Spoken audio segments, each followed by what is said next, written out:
ತನಿಖೆಯನ್ನು ಎದುರಿಸಿ ಆಮೇಲೆ ಬರಲಿ ಅಂತ ಹೇಳಿದ್ದಾರೆ. ಅಂದ್ರೆ ಕಾಂಗ್ರೆಸ್ನಲ್ಲೇ ರಾಜೀನಾಮೆ ಕೊಡಿ ಅಂತ ಒಂದು ಮಾತು ಶುರುವಾಗಿರೋದು.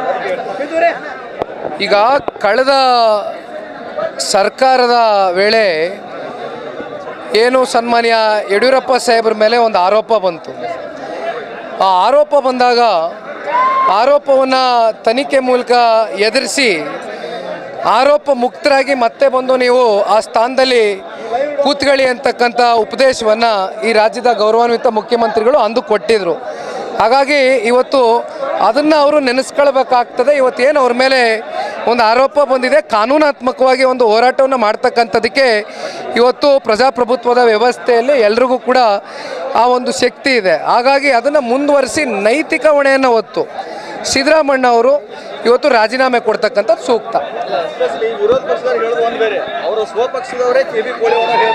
ಇಲ್ಲಿ ನೋಡಿ ಅಣ್ಣ, ಏನಾಗಿದೆ, ಭಾಳಷ್ಟು ಜನ ಸಿದ್ದರಾಮಣ್ಣನ ಜೊತೆನಲ್ಲೇ ಇದ್ದಂಗಿದ್ದಾರೆ. ಆದರೆ ಇವತ್ತು ಮುಖ್ಯಮಂತ್ರಿ ಕುರ್ಚಿಗೆ ಟವಲ್ ಹಾಕೊಂಡು ಕೂತಿದ್ದಾರೆ, ಟವಲ್ ಹಾಸ್ಕೊಂಡು ಕೂತಿದ್ದಾರೆ. ಹಾಗಾಗಿ ಪಾಪ ಯಾರ್ಯಾರ ಮನಸ್ಸಲ್ಲಿ ಅವರವರ ಪಕ್ಷದ ನಾಯಕರ ಮನಸ್ಸಲ್ಲಿ ಏನೇನಿದೆ ಅಂತಕ್ಕಂಥದ್ದು ಸಿದ್ದರಾಮಣ್ಣನೇ ಹೇಳ್ಬೇಕು. ಜೊತೆಗೆ ಇರೋರಲ್ಲೇ ಶುರುವಾಗಿ ತನಿಖೆಯನ್ನು ಎದುರಿಸಿ ಆಮೇಲೆ ಬರಲಿ ಅಂತ ಹೇಳಿದ್ದಾರೆ. ಅಂದ್ರೆ ಕಾಂಗ್ರೆಸ್ನಲ್ಲೇ ರಾಜೀನಾಮೆ ಕೊಡಿ ಅಂತ ಒಂದು ಮಾತು ಶುರುವಾಗಿರೋದು. ಈಗ ಕಳೆದ ಸರ್ಕಾರದ ವೇಳೆ ಏನು ಸನ್ಮಾನ್ಯ ಯಡಿಯೂರಪ್ಪ ಸಾಹೇಬ್ರ ಮೇಲೆ ಒಂದು ಆರೋಪ ಬಂತು. ಆ ಆರೋಪ ಬಂದಾಗ ಆರೋಪವನ್ನು ತನಿಖೆ ಮೂಲಕ ಎದುರಿಸಿ ಆರೋಪ ಮುಕ್ತರಾಗಿ ಮತ್ತೆ ಬಂದು ನೀವು ಆ ಸ್ಥಾನದಲ್ಲಿ ಕೂತ್ಕೊಳ್ಳಿ ಅಂತಕ್ಕಂಥ ಉಪದೇಶವನ್ನು ಈ ರಾಜ್ಯದ ಗೌರವಾನ್ವಿತ ಮುಖ್ಯಮಂತ್ರಿಗಳು ಅಂದು ಕೊಟ್ಟಿದ್ದರು.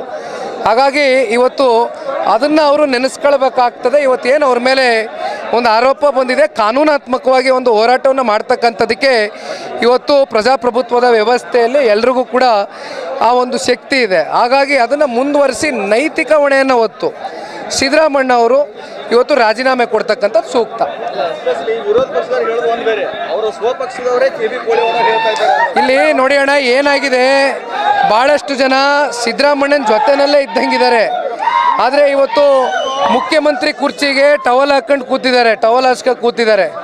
ಹಾಗಾಗಿ ಪಾಪ ಯಾರ್ಯಾರ ಮನಸ್ಸಲ್ಲಿ ಅವರವರ ಪಕ್ಷದ ನಾಯಕರ ಮನಸ್ಸಲ್ಲಿ ಏನೇನಿದೆ ಅಂತಕ್ಕಂಥದ್ದು ಸಿದ್ದರಾಮಣ್ಣನೇ ಹೇಳ್ಬೇಕು.